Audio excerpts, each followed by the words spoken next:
Today's episode of Literally is sponsored by Lowe's. I'd like to introduce you to my one-eyed bulldog. Oh my God. Look. What is his name? Beanbag. Beanbag the French bulldog. Why does Beanbag only have one eye? Well, French bulldogs can get dry eye, and if you don't treat it... Wait, that's the shit Jennifer Aniston gets. Oh, well, she didn't I've seen those commercials. Did she pop a retina or anything? I don't know, but check out YouTube Jennifer Aniston's dry eye. Oh man, she must have been paid $1 billion for that. It's something. I would pop an eye out for $1 billion. There's a price for everything. Yeah. I got kids. I'm still paying off college tuition. Ooh, I told my kid, they were like, would you ever get a tattoo? And I was like, yes, if a brand paid me enough. Wait a minute. You don't have any tattoos? None. Wait, I find that shocking. Really? Yeah, because you're a strapping dude. Yes. And beach. The beach. Don't you want to? I got a new one. Where's my new one? Is that looks like it's from Lord of the Rings? Hang on, the microphone is fucking us. There we go. It's in honor of my 5-time great grandfather who fought in the Revolutionary War. It's the Sons of the American Revolution. Wow. My patriot grandpa. How old is that tattoo? The tattoo is 6 months. Okay. And what made you go like, fucking A, I'm doing it? I did this genealogy show a long time ago where they take you back, and I knew nothing about my family history. Literally zero. Nothing. There's no legend, no talk, no nothing. And I've always been obsessed with the government and I ended up on the West Wing. I designed my house after Mount Vernon. Wow. All this stuff, and then I realized that I went to the Library of Congress, back to Germany to see where he was born, and when he got on the ship to come to New York, landed in 1776. They have all the paperwork. They spent 2 years on it. They had 2 genealogists on it. But anyway, he was at the Battle of Trenton, where Washington crossed the Delaware. Okay, and I was just so moved by it, and I thought this would be a cool tattoo for family history. When you first started, going back 80s, 1980s, you're young. You still look very young. It's pissing me off. But you're young, Rob Lowe. If you had that tattoo, would have there been a stigma? No. People didn't do tattoos, right? Really. I mean, because in those days, and my wife was a longtime makeup artist. In those days, they hand painted the tattoos off of the actors. Yeah. And it took forever. You literally used a camo kit and a little bit of purple and a little bit of yellow to take down this color a little bit. And it took forever. And it was very frowned on just because it cost production. It had nothing to do with like tattoo culture or whatever. It was literally just like, oh, Jesus Christ, if you're going to take your shirt off and go to the beach in a scene, it's an extra hour of prepping. Yeah. Which is... for any of you listening out there, that's a precious hour. You do not getting there at 6 a.m. as opposed to 5 a.m. might as well be an entire day. It's not good. I can tell you that. You're at the beach. Is that where I'm seeing beach action behind you? That's just shrubbery. Oh, okay. I live in Studio City. Oh, yeah. Nowhere near the beach. No, I'm just saying, take me to the beach is when the people are flexing. Oh, take me to the beach. You're flexing. Oh, yeah. I thought it was your emergency exits. Well, yes, we want to on either the side. Riptide's there. You got the snack bar over there. No, because if I had gotten a tattoo as a child or as a teenager, or really, there was no one in my high school that had a tattoo. And if you got one, people were like, what are you, a sailor? What are you, the Hells Angels? What is happening? This is chaos. When do you think that turned? Because now, literally everybody. Well, remember when gals were getting the thing across their lower backs. That felt like a 5 to 6, 7, 8 year period where Tramp stamps? yes, I didn't want to say it. I knew you would though. I knew that if I alley-ooped it up there, you would dunk it. And you did. I just alley-ooped that shit right up to you and you Is were like, it tramp stamp? derogatory to say tramp stamp? Because I feel like men also have tramp stamps. It's equal opportunity. Where's the male version of it? Those started coming in around 2005, 4, 3, around in there, I think. I'm obsessed with anthropological, cultural, like I'd like to do, you do timelines of dinosaurs. I'd like to do timelines of ridiculous stuff like that we have done as humans. I would like the rise of Beanie Babies. Oh, bro, dude, that guy lives up where I live. He owns the Four Seasons and he owns all these Taiwan. And he invented the Beanie Baby and made billions and billions and billions. Yeah, if you invent something. How about this? How about the pet rock? Were you alive for that? I was just coming into conscience as a child. So I was born in 71. I think like pet rock was 76, 78. 75, but who's counting? So I kind of was unaware of it, but then when it was always being referenced, I had to go back and find out. Did you have a pet rock? It was my first purchase.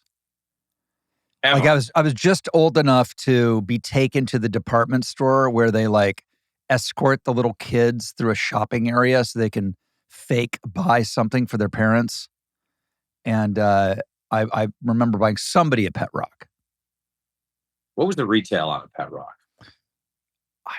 Well, listen, adjusting for inflation, I would say it was, I don't know, but I remember it was very elaborately packaged. It was packaged like with breathing holes, like you were getting a baby chicken. Very funny. It was really funny. I just want to be in the pitch meeting where they're like, yeah, I'll put $300K behind that to scale it. And then they were like, great news, you're a billionaire. I don't know if that made, he definitely made money, but it wasn't Beanie Baby fad. All my purchases were cap guns. Oh, yes. With, you would buy the rolls of red tape with just a little dot of gunpowder on it. Oh, and you could put them on the ground and hit them with rocks. Yeah. Hit them with a hammer. And then smell them. Yeah, that smell is my childhood. And then the ones that were in the plastic circle that you put into the toy revolvers that were plastic with the little charges, and you stuck those in. That you could also just smash them with a hammer. Oh, those were the days. Those were the days. Good candies, like. Did you because obviously I don't know when this airs, but it was just 4th of July. Yes. And going to bed, hearing fireworks going off I was like, oh, this is the perfect white noise. This is so comforting. This is my childhood. For me, it was my first case of YOLO, I think they call it, where I was like, wait a minute, someone out there is enjoying fireworks and I'm in bed. This is not the way it should be. It's not right. Your wife is like, honey, what are you doing? And you're just lighting fireworks and hucking them out the window. We used to have firework wars. When I moved to Malibu from Ohio in 76. Well, first of all, it was the bicentennial. 76 was a big, big, big 4th of July. Yeah. By the way, coming back to my ancestor who landed in 1776. So it's funny. See the way that I've woven this conversation together? It's pretty incredible. It is. I'm an incredible podcaster. I weave together things. I don't see Mark Maron do anything like this. Yeah, and it's all very organic. I don't even feel the way it's moving. No, I didn't. Covering a lot of interesting topics, I like to think. But anyway, we moved to Malibu and bottle rockets. Remember those? Yeah. The drill was you'd put them in a tennis ball can, an empty tennis ball can, and you could use that like an RPG. Yeah. And so we'd have wars, and the only person who could stop the wars was, of course, my next door neighbor Martin Sheen, who would dress up in his fatigues from Apocalypse Now, and just sort of like, he was sort of the disciplinarian of the neighborhood for the kids. He would be like, cool. Okay, kids, you stop doing this. I'm working on the reduct. He's like, who's in charge of this bridge, son? Ain't you? Just doing scenes from Apocalypse. Trying to Trying to memorize my lines for the dead zone coming up. We had the guy who tried to stop us was Mr. Well, his last name was Dyke, and he was an airline pilot and also ran a religion out of his home. Wait a minute. He ran a religion out of his home. What was his religion? Well, it was his own religion. He was trying to get his home tax exempt. So then he married a Swedish woman. They had kids who were seemingly typical, but she would come over once in a while and be like, in a Swedish accent, be like, he screens what I read. We were like, what? And he was like, what? He only allows me to read certain things. And that was odd. And then I remember going into his garage, his son Clifford showed me his garage. And it was like a movie set in that when the door opened, thousands upon thousands of 2-liter bottles of plastic 2-liter bottles of Coke would flow out of his garage because he drank Coke out of 2-liter bottles endlessly. Oh. And then one night the ambulance was called because they said it was caffeine poisoning, which I don't think is a real thing, but no. I could see how enough sugar intake would make you possibly go. You'd get, I don't know what overdose you'd get, but the ambulance showed up. But he was a very strange man. He was pronounced dead the next day. Oh, I think he must be. Actually, I don't think he is dead. I think he sold his house and shockingly bought like a farm compound where he could have his religion. What do you think the tenets of the religion were? Well, that's a good question. I never found out any of that, and it was just like, Mr. Dyke is crazy, and I was, as we talked about, much more interested in buying as many fireworks as I could get your hands on. I'm asking because the notion of sort of basically paying for your house, or at least subsidizing it because you're using it as a house of worship. I just built a house I've been working on for 4 years. Yeah. And I'm getting the bills in now, and I'm thinking, oh boy. So I think I'm gonna really think about, if I were to start a religion, what could be the tenets of it. You could easily, because it could just be about your life. And each week would be like, this week we will cover the movie. Like each sermon would be about one of your movies or television appearances. Today we're going to explore the life of the Apostle Andrew McCarthy. Yes. I mean, you literally were in St. Elmo's Fire. So you could be like, we already have saints. We already have dogma. That's right. We have Saint Elmo and his acolytes. Yeah. Judd Nelson traveled the world spreading the gospel. For the record, I think you get bigger every time I see you, just as a sidebar. I'm always just making up for, aging. No, but I'm like, he's a fucking beast. I always come away with. If I don't lift weights every day, then I will, everything unravels. Yes. The hair transplants fly out. Oh, okay. Thank you. Okay, listen, I didn't know where you were. I know you've talked about hair transplants in the past. I was waiting. Again, this is the alley-oop that you dunked in the net conversationally for me. Walk me through all of it. Because when I turned 30, I got on the West Wing. I'd been sort of under the radar for a while, and I hadn't done any magazine covers. I got on the cover of People magazine. I saw that photo and was like, I might be losing my hair. You're like, and I gotta fix this. I knew to treat it with the seriousness of a potential nuclear proliferation. Yes. There's nothing more serious. And I, been on the Prapiche ever since. Yeah. And you've done nothing else? And I was feeling guilty about it. I was like, no. And then I can't name the name, but I was at a major movie, but who's been in like critically acclaimed and action movies. And he had, those pallets that you get that like have saran wrap over the top and then the bottom is made out of cardboard? Pallets.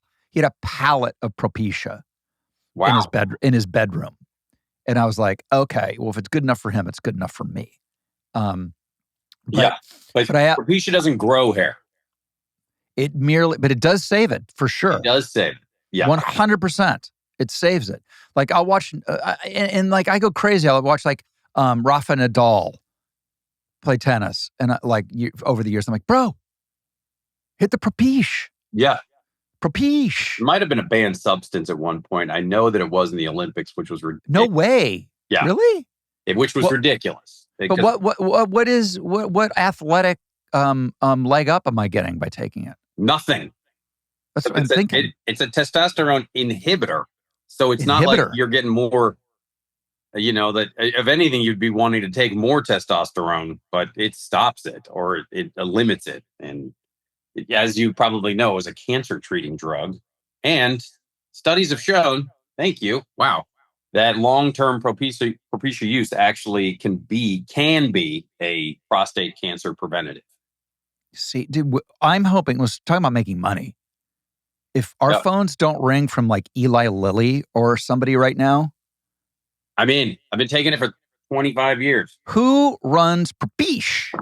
I think you can get, then there, because it's already, you can get the generic. Yeah, you can break that up into 4s. Yeah.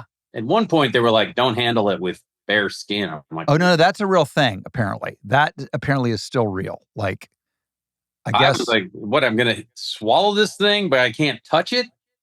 No. Do you know what that was? No. It's birth defect stuff with women. Oh. Literally, if you're a pregnant woman, in all seriousness, it's like a scene from Silkwood.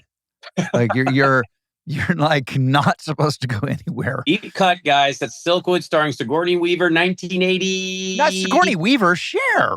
Shit. Come on. My bad. Where she gets the radioactive bath, they scrub her with the Brillo pads. And she's stuck. She gets stuck in that airlock type thing. Mm-mm. That's Wait, Alien. Is Sigourney Weaver or Cher? It's Cher. Airlock. That's Sigourney Weaver and Alien. No. I'm telling you, Cher has never been in an airlock. Okay. There's no way Cher has ever been. What is there, an airlock sequence in Moonstruck? Oh, that's my favorite airlock sequence. That's amazing. Nicolas Cage comes in and puts her in a back of an Italian restaurant that has an airlock in it. I'm sure you're yeah, it's Cher. I'm terrible. Kurt Russell. I just showed my kid The Thing. One of my best movie ever. Movie ever. Incredible. Was he a thing at the end? Were either one of at the end was Childs or McReady a thing? Hard to say because they were just sitting there sipping their drinks, going, maybe we should stay here for a while. Oh, boom, buddy! What a movie that is! What a movie! What a movie! Do you know the story about the hat? Yes, it's the best. Someone just told me that story. It's the best actor wardrobe story I've ever heard. I love Kurt Russell so much. He is one of my favorite actors on planet Earth, and he's extraordinary. And The Thing, if you haven't seen it, go see it immediately. The perfect movie, but he's wearing the most ridiculous hat you've ever seen. And apparently what happened was John Carpenter shot all this footage up on a glacier before shooting, and where it was trying to hide the fact that it was a double. So when they shot all the footage, and then when Kurt came into the wardrobe meeting to discuss his wardrobe, he goes, "What is that awful hat over there?" They go, "Oh, you're wearing it." He goes, "What do you mean I'm wearing it?" He goes, "Yeah, we already shot like 2 weeks with it." So he has a terrible hat that he's humiliated. And then the real question is, John Carpenter, why did you think this hat was going to be okay? I mean, I understand you're trying to hide someone, but there had to have been 100 other hat options that costumes offered. It's really bad. But it just shows it's so distinct too. Now you can't think of them any other way. which by the way makes it great. Yeah. Like now you want that, which is again proves downloaded it because Yeah. we watched it on Apple TV or Hulu. The number of steps, they were like, this is restricted and we need to send you a code. What? And I was like, you can just watch. I don't know, like, I was like, this, what are they talking? And I my son was like, why are we having to do all this? And I was like, I really don't know. Because I know that it's not nearly as, I mean, now that it 1981, 82. And Yeah. I was like, now it's can't be. But I think it's because in the opening scene, I am spoiling nothing other than the helicopter is chasing a dog. And I was like, this must be about the dog chasing. I mean, they're also shooting at it. But my favorite is we've gotten to a place where chasing a dog is potentially more offensive to people than the dog splitting wide open. Yeah. And an alien erupting, which right. I did. That was a spoiler. Oof. That was bad spoiler. It's fucking great. Anyway. Let me ask you a question. Yeah. Those kind of effects, which were all practical, right? It's all puppets. Yeah. And glycerin and shit. And I look at it today, I'm still as disturbed. Yeah. It's still as gnarly as anything you've ever seen in any movie. But if we did the movie today, it would all be CGI. And it's like Jaws, which is 50th anniversary right now. Amazing. That's a fake ass shark like no other. And I've seen CGI sharks since, obviously, and it doesn't have the same thing. There's something about, what is that those old, frankly, kind of cheesy special effects are almost more disturbing than anything the tech whizzes come up with today? Because it's the same every time. American Werewolf in London, another one. The first Matrix wasn't that much CGI. It was a lot of, wires and hangers and glue and bubble gum and changed. It was all a lot of it was practical. And okay, wait. We've gone into the weeds here. We've gone totally into the weeds. I gotta find out more about the hair transplant. Yes. Speaking of miraculous special effects, practical special effects. Yeah. When I got here in 2000, I couldn't get an agent.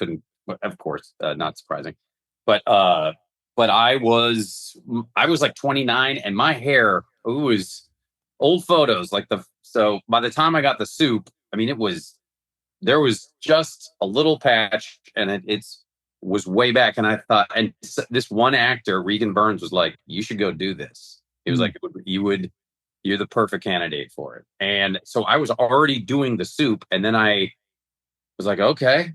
And I went and did it. And my wife was like, you're crazy. You look fine. And then after I had it done, she was like, oh yeah, I get it now. So there was a Thanksgiving episode. So I wore a huge stove pot. You wore a Kurt Russell's hat from the thing. Yeah, basically. But sure. So, less ridiculous. I didn't want to look ridiculous. Kurt Russell, for God's sakes. I forgot. I mean, I should have worn that. And then I did it again. And that, okay, wait, let me stop you there. The again part. So once you do it, is it the kind of thing like they put it in like corn in your head, and then you got a few years and it falls out again? Or once you get it, does it stay? Like, what's the again multiple? So the old way of doing it was they would take a strip of your skin, remove that, pluck that strip of skin, plant the full hair with the what do you call it, the base on it, and you're still losing the hair that you're going to lose. That's still going to happen. You're still going to go bald from the hair that is on its way to go bald, but the new hair does not fall out. It stays. Okay. But they can only grab a certain number of grafts per day. I got it. So it's not like they've been going, like, if you don't have that too much of a recession, then you could do it once and that's it. But for someone like me, I needed to do it twice. Then years later, now they have this plucking technology where they don't get a strip of skin. Now they just pluck the back of your head. It's way less invasive. And then they plant that. So it was years later, I was doing a guest star and I had no Topics, which is a spray, like a spray hair thing, not a hairspray thing, but like this brown powder to make it look like you have thicker hair. And the woman looks at my top of my head and just goes, this is insert A-list celebrity's name. She goes, this is his doctor. Go to him.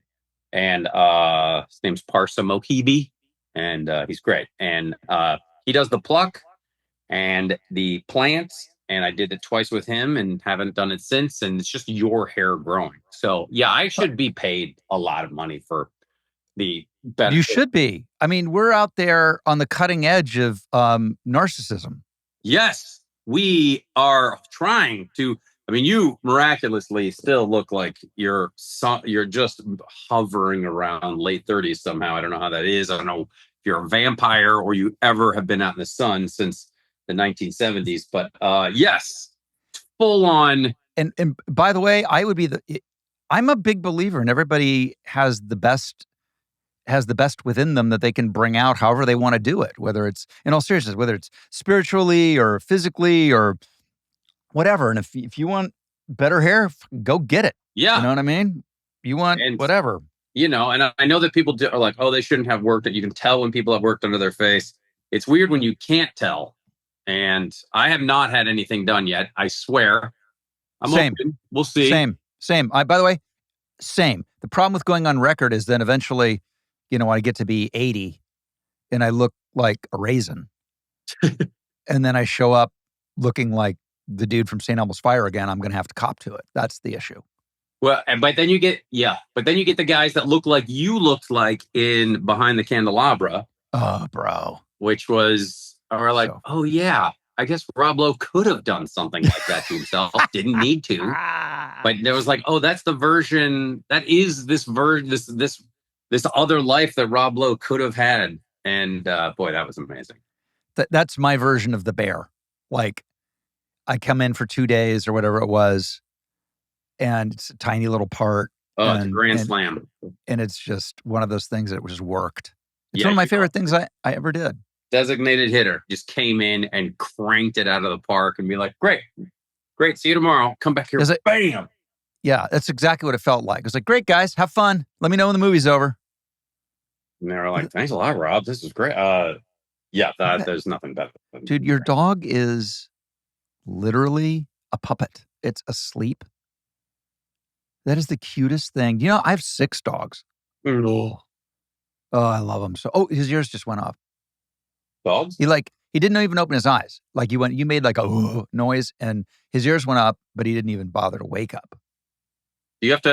Are you on poo patrol on your lawn? Oh yeah, but what I'm really on is the female dog pee patrol that stains the grass. That's like my, yeah. I'm like, wood chips to the wood chips. See, folks, for those of you that don't live in what Southern California was a desert until they diverted the Colorado River into it, that hot sun combined with dog pee on regular grass, it burns it immediately. Immediately.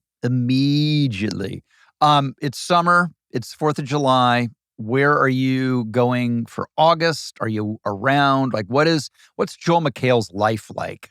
We were here for 4th of July. We had a pool party. Same. Not too many, but we had a pool party. I smoked tri-tip. Amazing. That's not a euphemism for anything. Have you tried cooking it and eating it? Smoking it sounds interesting, but I think you should eat it. Well, I see you smoke. Oh, of course you. I see. We didn't shove it into a pipe. Gosh. I didn't know. Jesus fucking Christ. And I have homemade pesto. I made that, and then there was a copious amounts of. I love wine, so I opened up a lot of that good stuff, and then we sat in the pool for hours. And my oldest son was like, I was in the pool for 6 hours, and I was like, okay, good.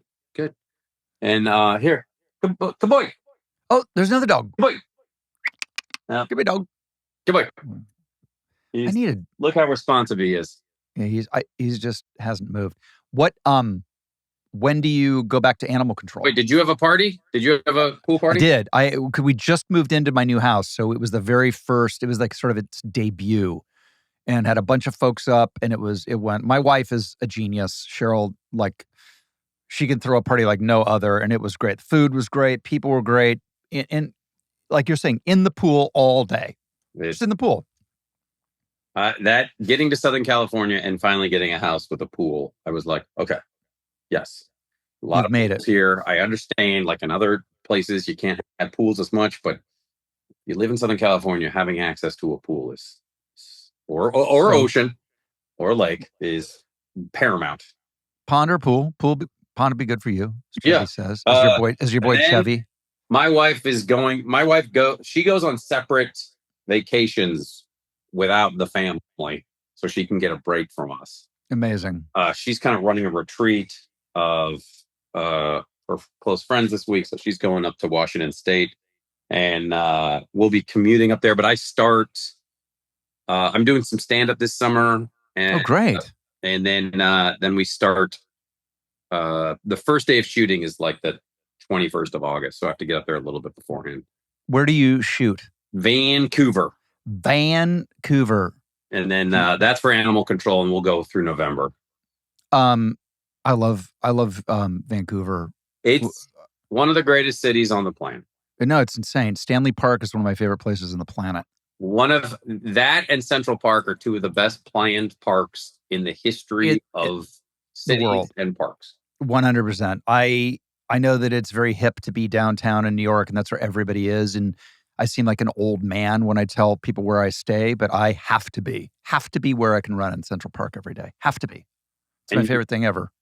On those hot summer nights in New York where it's 85 and the pavement's hot, and then if you're next to the park, it's just cold air flowing out of the park. It's crazy. They knew what they were doing when they built that thing. You shoot? Where do you shoot? You shoot the floor in Ireland. The floor is in Ireland, which is fantastic because we just did our next 2 seasons. Comes out in September. Next 2 seasons back to back, and it's so much fun. And it's like you were saying about a show when it becomes a hit, it's a different vibe. And like we did the floor, and I always thought it would be fun to try that gear to see what it's like to do something like that. And then it became this thing. And now making that show is a whole different experience because people are so invested in it. Like the fans are invested, the players are invested, and it feels consequential, and it's super fun. And then I get to play golf when I wrap because it's light until 10 o'clock in Ireland. Then it's great. Are you staying in Dublin? Outside, we're 45 minutes outside of Dublin, so I'm not. I actually don't. Do you commute from Dublin, or do you stay out there? No, there's a great, beautiful hotel that everybody in Dublin apparently goes out here for the weekends, and it's like it has a sign that's my favorite. 3rd best gardens in the world. This is my favorite sign I've ever seen. So you're like, it's not Versailles. No, but it is the 3rd best. Man, who ranked that? I know. So that's fun. When do you go back to do more of those? Since we have next year's done. Oh, so you're not going back for a while. I'm not going. I probably would go back at the earliest. I would say March, April. Okay. Maybe even a little bit later, depending on what else I'm doing. But so you're back to stand up. How were you writing? What was the process like getting back to that? Oh, I just never stopped. It's great. When I can do it, I fit it in. And so I've got a couple of dates, which means I'll go into a mild panic beforehand and then go up at a bunch of mics. And hopefully I can do that a bunch of times before the show. And then add as much new stuff as I can, dust off some old stuff that people don't remember. And then, hopefully they're entertained for 90 minutes. And if not, I run as fast as I can back to my 90. But between an hour and 90, there's the drop off where people they were like, that was entertaining. Now leave. Now it's the Stations of the Cross. And Isn't it funny how you can feel that? Isn't it amazing? When yeah, you can and you're like, I got to feel- get out of here. I need a joke to get out on. How about when you crush and you go, you know what? I'm bailing on the last 10 minutes of this. Yeah. Because that crushed. Yeah, but I've also been in like college shows where they were like, you're doing 120 minutes. I'm like, okay, that is contractually what you're doing. And then they put a countdown clock on the stage and it counts you down because they were like, this is the deal. This is the University of Rochester's deal. And I'm like, okay. And then you're like, great. I'll do some crowd work and then I'll get into some material if I can remember it and do a little more crowd work and hopefully they will be entertained. And yeah, so that there's shows like that. But I feel like that's the perfect opportunity for a lot of, and I see people do this, and it's always riveting, and I don't know why. Where they do this is they tell a story, the people laugh, they kind of accept the laugh and look around, it's great, and then it gets to quiet, and they just so slowly, with total confidence, in dead silence, just languorously drink water. And they kind of drink it. There's an arena of people. Just hang on, people. I'm having some water. Yeah, like I'm gonna just drink the water, and next thing you know, it's another 30, 40 seconds. Yeah. It's like Eddie Vedder used to drink 2 bottles of red wine during every show out of the bottle. I remember I saw him do that. And he'd sing with it, holding it by the neck. It was kind of a badass move. I think he stopped doing that. It's not sustainable. And the drummer just left the band. No. Today. What? Today? Yes. It was announced on the Instagrams. Oh man. I'm gonna have to do a deep dive on this. You've been doing stage shows, right? Yeah, sure. How often are you doing them? I haven't done them in about a year and a half. I started doing them, I would say, 2 or 3 years before COVID. It was kind of it was a precursor to doing this. It was between my 2 books and this, where it was stories. It was literally, I would just go up to the mic and it was sort of stories with some videos. And if I had the balls to call it stand up, I would have, because that really is what it is. Right. I loved it. I played all over the country. You're up there telling jokes, telling stories. It's just you by yourself, no net. I was playing, anywhere from 500 to, 2,000 seat venues was kind of the vibe, right? And played, and it was great. It was stories I only tell my friends live. I played Vegas a bunch.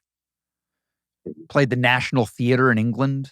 You should have dressed as your character from Behind the Candelabra when you're in Vegas. Just be like, this is the real me. Oh, I should have done wardrobe changes, period. I don't know how long your podcast is, but I have to tell you something before this ends. I don't know when it ends. It's ending. It's winding down right now. You made me money last February. Oh, yes. Tell that story. It's a great story.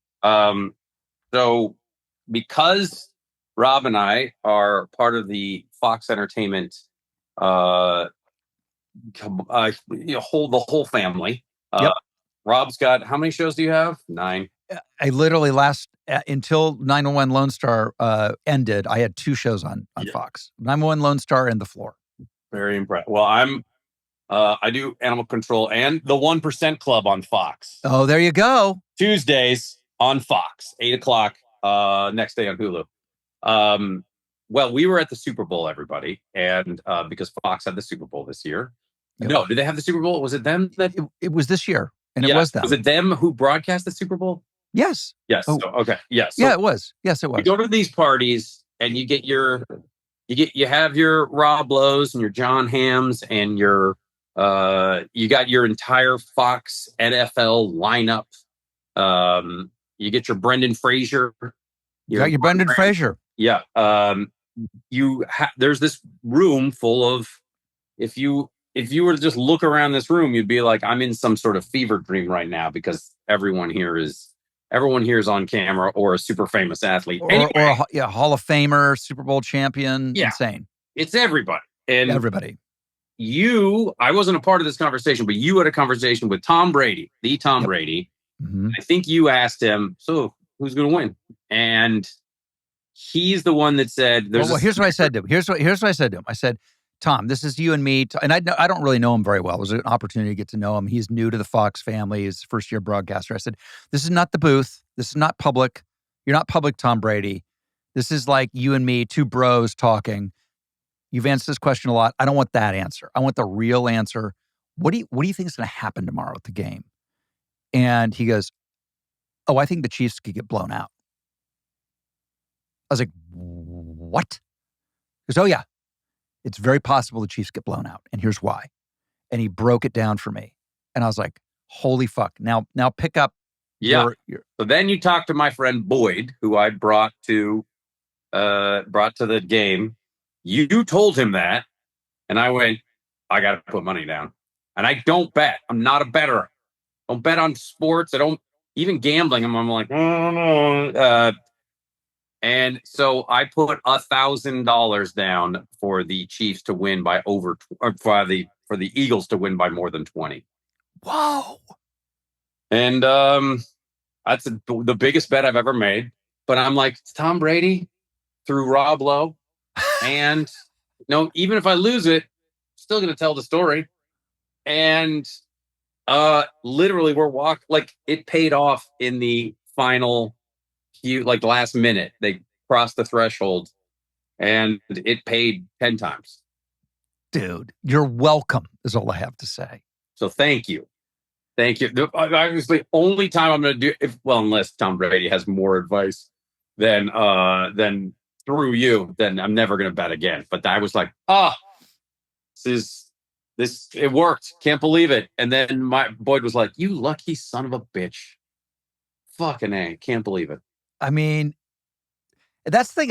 I that's what's so great about guys like Brady and Tony Romo. Like they know, dude. The guys who have just been in the trenches, they know.